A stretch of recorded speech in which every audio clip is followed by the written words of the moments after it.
je viens de m'ébouillanter la gueule, mais c'est pas grave, je kiffe mon petit café du matin. C'est ma troisième tasse. Ouais, je suis accro, ouais, tu vas faire quoi? Je suis un drogué, moi, rien à foutre. Bon, bref. Yo les bros, bienvenue sur Spatule Bro. Aujourd'hui, petite review d'Okai. Est-ce qu'on me demande souvent, chef, t'as pensé quoi de telle ou telle série? Eh ben, tu sais quoi, je vais en parler sur cette chaîne-là, parce que je suis comme ça, moi. Je tergiverse pas, moi. Tu veux faire des reviews? Je te fais des reviews, parce que je suis généreux. Bon, bref, la série Hawkeye, qui est, si je dis pas de bêtises, la cinquième série Marvel sur Disney+. Hein, je récapitule, il y a eu WandaVision, il y a eu Falcon, il y a eu Loki, il y a eu What If, et il y a eu ça. Donc c'est la cinquième, je dis pas de conneries, c'est bien la cinquième. Et bon, je vais pas y aller par quatre chemins, j'ai pas trouvé la série très dingue. Mais en même temps, j'ai trouvé aucune série Marvel dingue pour l'instant. Franchement, les séries Marvel, pour l'instant, elles vendent pas du rêve. Franchement, elles sont vraiment pas ouf, selon mes critères. Après, il y a les gens qui ont kiffé, je peux comprendre, et je vais pas les juger parce qu'ils ont kiffé, parce qu'il y a énormément de fanservice dans ces séries, et ce sont finalement que des gros teasers pour les films à venir. Et je pense qu'Hawkeye ne déroge pas à la règle, c'est-à-dire fanservice, teaser pour les films à venir. Voilà, donc il y a certainement une série ou un film Young Avenger qui se prépare quelque part dans les cartons. Et là, on est en train de la teaser avec cette série de Hawkeye. Bon, c'est 6 épisodes seulement, la série Hawkeye. Et sans déconner, bah, j'étais pas au courant qu'il y avait que 6 épisodes. Enfin, tu me diras, Winter Soldier, c'était que 6 épisodes aussi, et WandaVision aussi, tu vois. Mais quand je suis arrivé au cinquième et que j'ai vu que l'épisode d'après, ça allait être le final, je me suis dit, hein? Parce qu'en fait, il y a un problème avec cette série que j'ai personnellement, c'est que j'ai l'impression qu'en fait, l'histoire décolle jamais. Il n'y a pas de grosses péripéties importantes. J'ai l'impression qu'il se passe rien de vraiment impactant, à part dans le dernier épisode. Et encore dans le dernier épisode, on va y revenir. Mais en fait, j'ai l'impression que l'intrigue de la série est pas folle. Et les péripéties sont vraiment pas folles. J'ai l'impression que les personnages ont traversé la série sans rien accomplir de bien consistant. Et c'est un problème, parce qu'arrivé à l'avant-dernier épisode, je te jure, je savais pas que c'était l'avant-dernier épisode. Je me suis dit, bah ça va partir sur des épisodes. Parce qu'en fait, le climax, tu le vois pas arriver en fait. Et même quand il y a un climax, tu sens pas trop que c'est un climax en fait. Et, en fait, toute la série est sur un ton comme ça, linéaire, et puis à la fin, bah, il y a un petit sursaut vite fait, et puis c'est fini en fait. Et t'as l'impression qu'arrivé à la fin de la série, bah ça a rien changé. Que t'aurais pu ne pas la voir, que ça aurait été pareil en fait. Franchement, il y a un rythme très chelou dans cette série. Ça décolle jamais vraiment. C'est bizarre, il y a un mélange de tons un peu chelou entre on espèce de faire une comédie d'action de Noël un peu à la Die Hard, sans vraiment y arriver. Et en même temps, on essaye de te faire un espèce de pseudo-drame familial avec le personnage de Kate qui est un peu chamboulé parce qu'elle arrive dans New York, elle essaye de trouver sa place, de trouver sa voie, et en même temps, elle voit sa mère se remarier avec un mec qu'elle aime pas trop.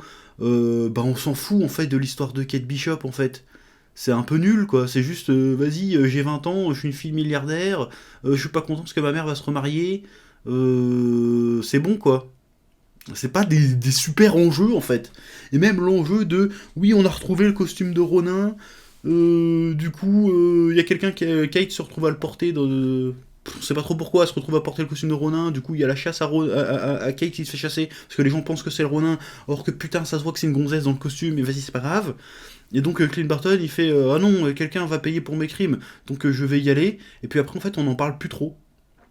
C'est juste vas-y, on va se battre contre le gang des survettes, et puis voilà. Et puis à la fin, bah en fait, t'apprends que c'est le caïd. Ouais, je vais spoiler, hein, c'est une review, tu te démerdes. C'est le caïd qui dirige le gang des survettes. Quel downgrade pour le caïd, on va y revenir. Et puis voilà. Et puis en fait, la mère c'est une méchante. Et puis elle va en prison. Et puis voilà. Y a pas grand chose qui a été accompli, quoi. Y a même pas d'arc rédemption pour Hawkeye finalement. Il y en a qui vont dire oui, mais si, c'est l'arc de rédemption pour Hawkeye. Mais rédemption de quoi en fait? Parce qu'il a rien réparé du tout là. Il a pas réparé ses erreurs. Hein. Les gens qu'il a butés quand il était Ronin, ils sont toujours morts. Il a pas vraiment assumé que c'était lui publiquement Ronin. Parce que normalement, il devrait aller en tôle, tu vois. Non, non, il a brûlé les preuves en fait. Il a nettoyé derrière lui. Vas-y, je nettoie mon bazar vite fait. Hop, hop, on l'a pas vu, je retourne fêter Noël en famille. Donc, encore une fois, déjà, la moralité de la série est pas ouf. Comme dans Vendavision. Vendavision, Vanda apparaît comme une victime, alors qu'en fait, c'est la pute qui a torturé des gens pendant des mois, voire des semaines, voire des mois. Et là, oui, en fait, je débarrasse l'épreuve. À la fin, on brûle l'épreuve avec ma nouvelle apprentie, ma nouvelle padawan, et puis on revit notre vie tranquillement. Euh, c'est quoi cette histoire, en fait?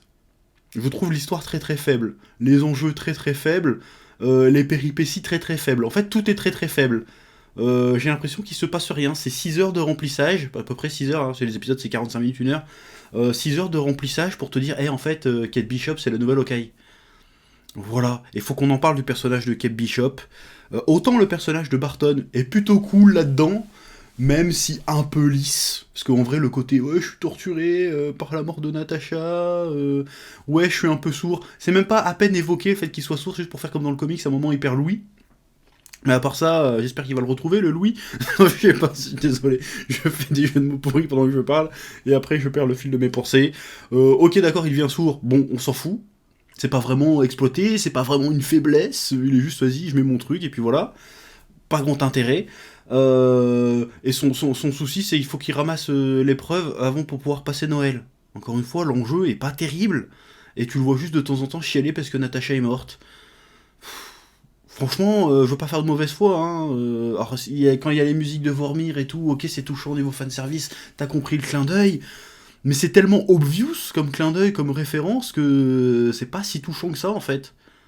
Donc le personnage est badass, on nous montre un peu sa badassité, on le met un petit peu plus en avant que dans les films d'Avengers, et c'est très bien, mais on n'en fait pas quelque chose de vraiment intéressant, ni de réellement pertinent, je trouve. Voilà, juste pour dire, vas-y, tu vas former une nouvelle apprentie. Donc je reviens au personnage de Kate Bishop, qui est un problème, parce que c'est un personnage avec des motivations très faibles, en fait. J'en ai rien à foutre de l'histoire de Kate Bishop. Son plus gros problème dans la série, c'est qu'elle veut pas que sa mère se remarie avec un moustachu qui a l'air français. Et qui est, a priori, Jacques Duquesne, a priori, c'est censé être plus ou moins un super-héros ou un super-vilain, je sais plus, mais c'est un personnage, même pas tertiaire dans l'univers Marvel, c'est un personnage, c'est les fonds de tiroir. Vraiment, quand on est à ressortir Swordman, c'est vraiment que, vas-y, on va le mettre là pour le mettre là, quoi. Il aurait pu ne pas être là, on s'en bat les couilles. En plus, à la fin, il apparaît avec sa petite épée. Nul à chier, j'ai vraiment pas compris l'intérêt. En fait, le personnage de Kate Bishop a des motivations faibles. C'est la meuf, oui, elle a vu la bataille de New York, clin d'œil, et du coup elle veut devenir un super-héros. Et en fait, ben, il y a absolument rien qui la bloque à devenir une super-héroïne, en fait. Elle se bloque toute seule, elle est là, oui, moi je veux devenir une super-héroïne, mais ma mère elle veut pas. Mais ta gueule, en fait, c'est quoi ce délire? D'où t'as besoin de tomber sur un costume pour te dire, eh, ça y est, c'est l'occasion. Eh, tu mets une cagoule. Peter Parker, il a pas attendu de rencontrer Tony Stark pour sauver des gens, si tu veux. Donc c'est quoi ce délire? Tu veux devenir une héroïne? Bah fais des trucs de héros. Je trouve que la quête de Kate, j'ai pas fait exprès, la quéquette, j'ai envie de te dire, elle est pas ouf quoi. C'est nul, je suis pas impliqué. Je vais prendre un exemple manga, parce qu'à la base c'est un peu mon domaine. Midoriya, Izuku Midoriya dans My Hero Academia, pareil, sa principale motivation c'est qu'il veut devenir un héros. Mais dans le manga, tu sens que c'est sa vocation en fait. C'est pas juste un rêve comme ça, c'est vraiment sa vocation. Quand le gars il voit des gens souffrir, il peut pas s'empêcher d'aller les aider, même si ça va le foutre dans la merde. C'est bien montré dans le manga, c'est sa vocation. Et en plus, ce qui l'empêche de devenir un héros, c'est qu'il a pas de pouvoir. Dans son monde, à Midoriya, il faut avoir des pouvoirs pour être un super héros. Il faut une autorisation spéciale. Dans le MCU, c'est pas ça. Si tu veux devenir un héros, bah tout ce que t'as à faire en fait, c'est t'enfiler un costume et tu vas sauver des gens. Donc je comprends pas pourquoi la Kate elle est frustrée de pas pouvoir devenir une super héroïne en fait.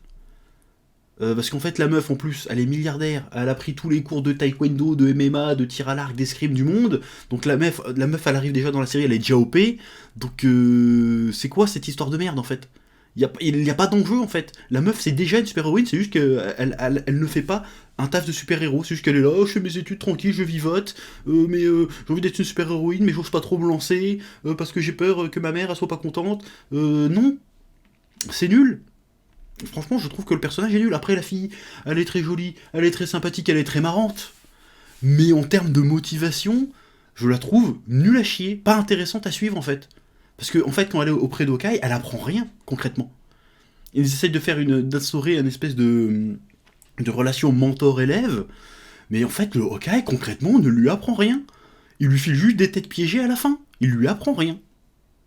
Concrètement. Parce qu'à chaque fois, elle se débrouille toute seule en fait. Quand Hawkeye fait non, fais pas ça, si je vais le faire quand même, ça marche. Elle sert à rien. En fait, il y a une relation mentor-élève qui n'est pas justifiée. Parce qu'elle n'a rien à apprendre d'Hawkeye, en fait. Donc, le fil rouge de la série, entre guillemets, le côté mentor-élève, bah pour moi, il fonctionne pas. Voilà. Je vois pas qu'est-ce qui est transmis en termes de valeur, en termes de technique. Y a rien, l'autre, elle sait déjà super bien tirer, elle sait déjà super bien se battre. Franchement, c'est juste ça. À la fin, il lui file des flèches. Allez, vas-y, je te file mes flèches qui explosent. C'est tout. C'est un peu nul à chier. On est bien d'accord. On est bien d'accord. Ou alors c'est un contre-argument, je suis très curieux de l'entendre. Elle est où la motivation vraiment impactante de Kate Bishop? Oh, c'est la pauvre petite fille riche qui ne peut pas réaliser ses rêves. Mais qu'est-ce qui l'empêche concrètement d'être une super-héroïne? Absolument rien. C'est une meuf qui est pistonnée dans la vie, qui attend juste d'être pistonnée pour devenir une super-héros, en fait. Une super-héroïne. Donc, franchement, je vais pas trouver ça ouf. C'est pas un personnage inspirant, en fait. Parce que normalement, c'est ça. Les super-héros sont censés être des personnages inspirants. Surtout les aspirants super-héros. Jeu de mots, Maître Capello, t'inquiète pas. Bah là, ça ne m'a pas inspiré. J'ai trouvé ça vraiment faible, enfin vraiment médiocre comme motivation. Oui. Ensuite, il y a d'autres personnages qui sont introduits, notamment le personnage d'Echo, qui est censé avoir sa propre série Marvel sur Disney+, dans le futur. Ce qui rajoute à ce que je te disais, que les séries Marvel ne sont que des grosses bandes-annonces. Voilà, le personnage d'Echo, qui dans les comics c'est intéressant, parce que voilà, je crois qu'il y a un rapport avec le Kingpin et la main, parce que de toute façon Kingpin, enfin le Caïd et la main, ça a toujours été très très lié, sauf que la main a priori n'existe pas, il me semble, si elle existe, on en voit dans les Defenders, donc je dis de la merde, donc il y a la main dans les séries Netflix de Marvel, si je dis pas de conneries, et là en fait c'est juste la seule particularité du personnage, c'est qu'elle est sourde et qu'elle a une jambe de bois, enfin c'est pas une jambe de bois, mais il lui manque une guibole quoi. Et en fait, le personnage, à part qu'elle est sourde, à part qu'elle a une jambe de bois, et à part qu'elle fasse du karaté et qu'elle est balèze, bah, le personnage est pas spécialement intéressant, elle a pas de capacité spéciale, si tu veux. Même en termes de baston, je l'ai pas trouvé spécialement impressionnante. Parce que Hawkeye, il l'a géré assez vite. La Kate aussi, il l'a géré assez vite. Donc elle est pas spécialement intéressante, elle a pas de capacité spéciale. Le fait qu'elle soit sourde ne lui donne rien de particulier, en fait. C'est pas comme un Daredevil, le gars est aveugle, d'accord, mais il a des sens de bâtard, tu vois. Non, là, la meuf, elle est juste sourde, et elle veut venger son père. Voilà, c'est pas super intéressant. C'est pas super intéressant, surtout qu'en plus, ce qu'ils font avec elle, dans le dernier épisode, je vais en reparler après, mais en fait, son arc narratif à Echo, normalement, là, il est fini, en fait. Parce que il me semble que dans les comics, à la base, Echo, elle cherche à buter le Caïd, parce que elle se rend compte que le Caïd a buté son père. Et là, bah, elle le fait direct. Donc, tu veux faire une série sur quoi, en fait? En fait, c'est un personnage... Ils l'ont introduit, mais ils l'ont pas vraiment développé, en fait. C'est juste pour dire, elle est là, on va l'utiliser plus tard. Et c'est un petit peu relou, parce que ça fait un antagoniste chiant de ouf, en fait. Et c'est ça le problème de cette série, c'est que tous les personnages sont chiants. Ils sont pas intéressants, en fait. Super, je suis sourd, j'ai une jambe de bois. Est-ce que t'as autre chose à proposer? En termes de caractère développant, en termes d'intrigue, en termes d'enjeu. C'est pas ouf. Même visuellement, en termes de bagarre, elle est pas incroyable. Donc faire reposer une série entière sur ce personnage, surtout qu'ils lui ont même pas mis la main blanche sur la gueule pour faire genre, t'as vu? Alors qu'il n'y a pas la main, il n'y a pas... Franchement, je suis très dubitatif quant à la série Echo. Parce que le personnage dans la série n'est pas du tout marquant, en ce qui me concerne, et c'est même pas un personnage des comics méga impactant de ouf. À un moment donné, elle est plus ou moins dans les Avengers, mais c'est parce qu'ils sont hors la loi, il manque du monde, tu vois. En vrai, Echo, tu dis pas, c'est la fin du monde, vas-y, on appelle une sourde qui a une jambe de bois, s'il te plaît. Voilà, si encore elle avait une jambe qui lance des missiles ou quelque chose, je me dis, ouais, là, elle est intéressante, tu vois. Mais là, c'est nul, c'est quoi? C'est une espèce de vigilante handicap international? C'est quoi le délire, en fait? Je comprends pas. Le personnage n'est pas super intéressant. Alors que, justement, aborder le handicap et tout, ça pourrait être super intéressant. Sauf que là, c'est pas abordé, en fait. Bon, ça sera certainement abordé dans sa série, mais là, c'est pas abordé. On sait pas comment elle a perdu sa guibole, on sait pas comment elle est devenue sourde, si elle est sourde de naissance ou c'est un accident, on sait pas. Voilà, quel intérêt? Je n'ai pas compris l'intérêt de la mettre là, Echo, pour le coup. Voilà, je trouvais ça... C'est même pas un antagoniste intéressant, ni une héroïne, pour l'instant, intéressante. Voilà, donc déjà, aucun intérêt. Ensuite, on a le retour de Yelena Belova, qui est censée être la Black Widow 2 dans les comics, qui normalement n'a aucun rapport, de près ou de loin, n'est pas du tout la sœur de Natasha Romanoff à la base, il me semble, dans les comics. qu'on appelle la Veuve Blanche, je crois qu'elle s'appelle. Black Widow 2, un moment, ou Veuve Blanche, je sais plus. White Widow, je crois qu'elle s'appelle comme ça à un moment donné. Ça fait longtemps que j'ai pas lu de comics. Qui revient et qui ne sert strictement à rien dans l'intrigue. Mais d'une puissance internationale. Déjà, même l'intrigue qui fait qu'elle vienne là n'a aucun putain de sens. La meuf, elle veut buter Hawkeye parce qu'elle est persuadée que c'est de sa faute si sa sœur est morte. D'où elle sort ça? D'où elle sort cette information? Je comprends pas. Parce qu'au final, la bagarre finale contre Hawkeye, elle arrive, elle fait « Ouais, c'est à cause de toi que ma sœur est morte. » Il fait « Non, elle s'est sacrifiée. Pourquoi tu mens? T'essayes de sauver ta peau ?» Il fait « Non, mais voilà en fait. » Ah bah t'as dit voilà, c'est bon, je te crois. C'est ça en fait la fin. C'est nul à chier. C'est vraiment pour faire du fanservice, pour faire du pathos, ça pas cher. Vas-y, on va aller faire se battre. Mais pourquoi elle veut se venger de quoi en fait? Je ne comprends pas. Sa motivation, c'est quoi sa motivation? Elle accepte pas que sa sœur soit cannée. Bon, admettons. Mais pourquoi elle veut buter Barton? Il y est pour rien. Elle le sait qu'il y est pour rien. Genre, tu l'as laissé mourir ou... D'où elle sort ça? D'où elle sort cette information? D'où elle détient l'information que sa sœur est morte? D'accord, mais comment elle sait que Barton est impliqué là-dedans? Il y a un truc qui nous échappe, il y a une explication qui ne nous a pas été donnée. Est-ce que l'histoire complète a été dévoilée au public? C'est-à-dire, elle est au courant qu'ils sont allés dans l'espace et qu'elle a dû se sacrifier pour choper la pierre de l'âme. Donc ça veut dire que les gens sont au courant de ça.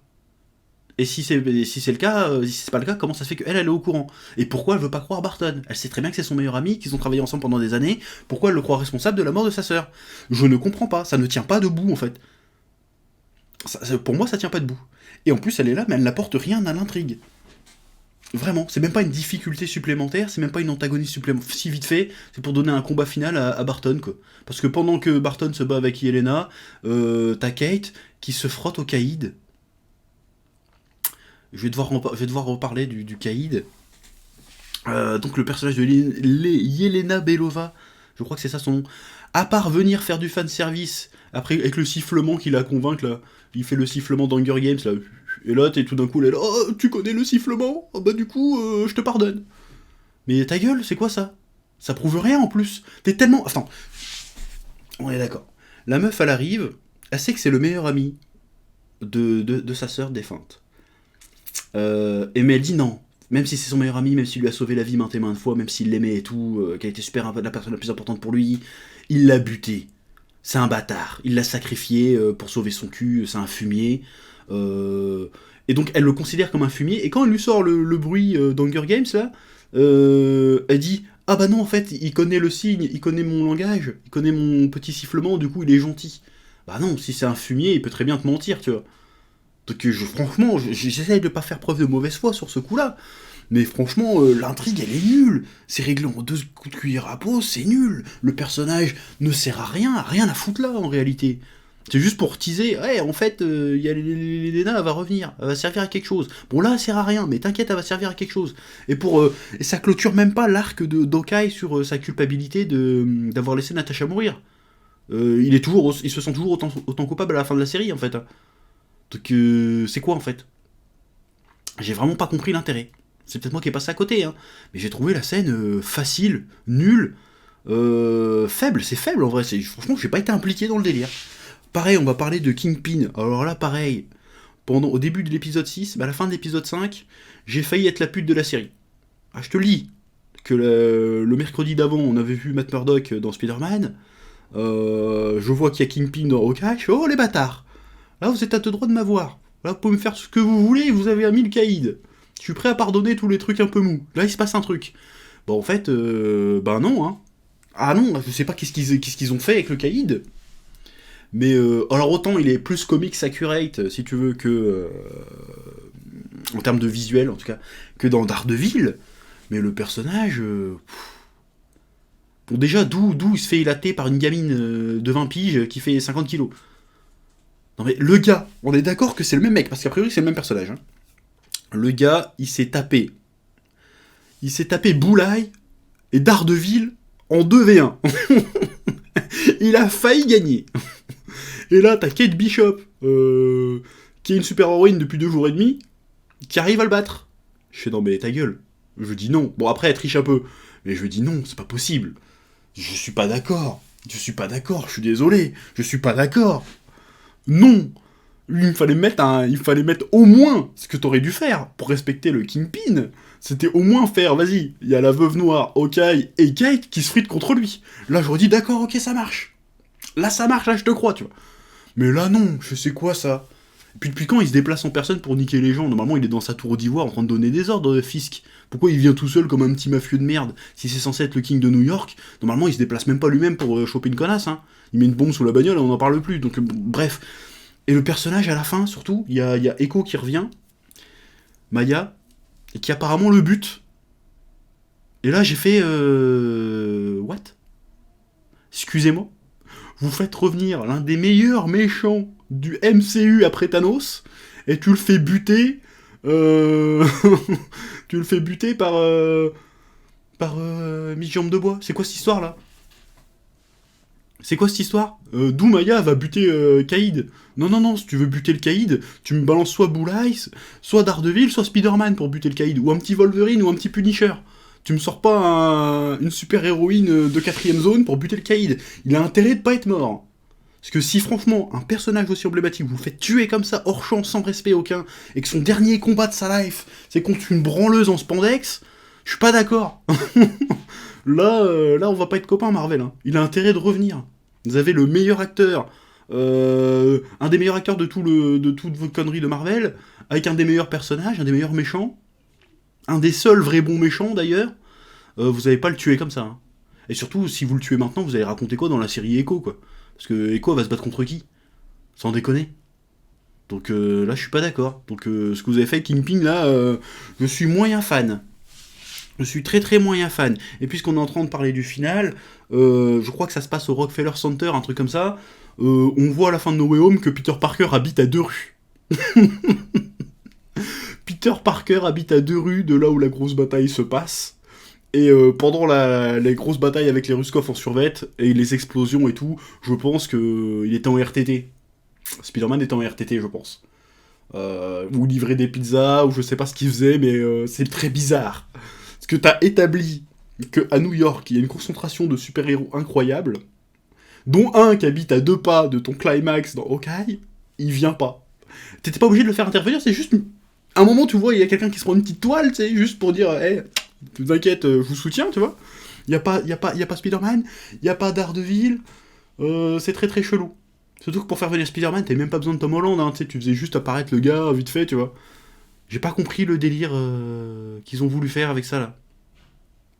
C'est très très bizarre, parce qu'en même temps, ils sont en train de dire, hey, il y a un univers étendu, tout est connecté, et puis quand il se passe une dinguerie à New York, il y a personne qui bouge. C'est pareil dans Spider-Man No Way Home, hein, ils sont en train de se faire une putain de baston autour de la Statue de la Liberté. Normalement, t'as le Falcon, t'as, je sais pas, tous les super les Avengers qui traînent autour de là. Bah, on vient pas, en fait.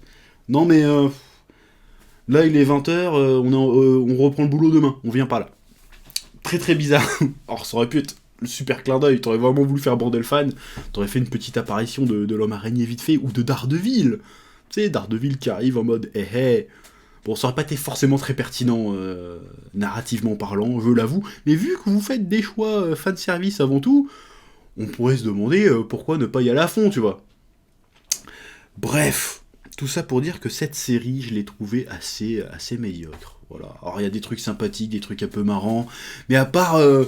faire du fan service un peu léger, pas tout à fait totalement assumé, et donner des enjeux un peu nuls aux personnages avec des motivations un peu faibles, qui réussissent tout très facilement, et qui en plus n'apprennent rien à la fin de l'histoire, parce qu'on était un peu dans une espèce de quête initiatique finalement dans cette histoire, à la base, et qu'elle apprend rien, à part que, en fait je suis capable d'être une héroïne. Ouais mais au début t'étais déjà persuadé d'être capable d'être une héroïne, donc c'est quoi le délire là en fait? Il fallait que t'aies le feu vert d'Hawkeye pour devenir une super héroïne. Je trouve ça un peu faible en termes de motivation. En fait, c'est vraiment juste une grosse introduction pour ce qui va arriver par la suite, c'est-à-dire la série Echo, probablement que Yelena, machin, va être dans les nouveaux Avengers ou dans les Thunderbolts, parce que apparemment ça commence à se pointer aussi l'idée des Thunderbolts, qui est un peu l'espèce de Suicide Squad de Marvel.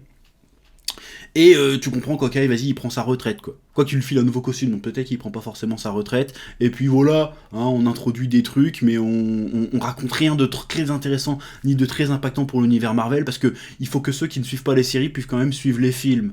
Voilà, donc vas-y, on fait une petite sitcom bizarre chelou avec un peu d'action pour faire genre c'est Die Hard, et puis au final, voilà, c'est tout.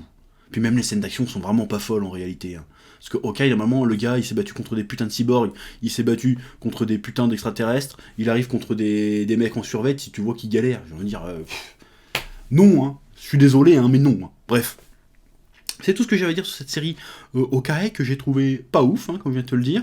Voilà, je te laisse le soin de t'abonner, de mettre un pouce, et de me dire dans les commentaires ce que t'as pensé de cette série, toi, et de cette review. Je te dis à bientôt sur Spatule Bro. Oui,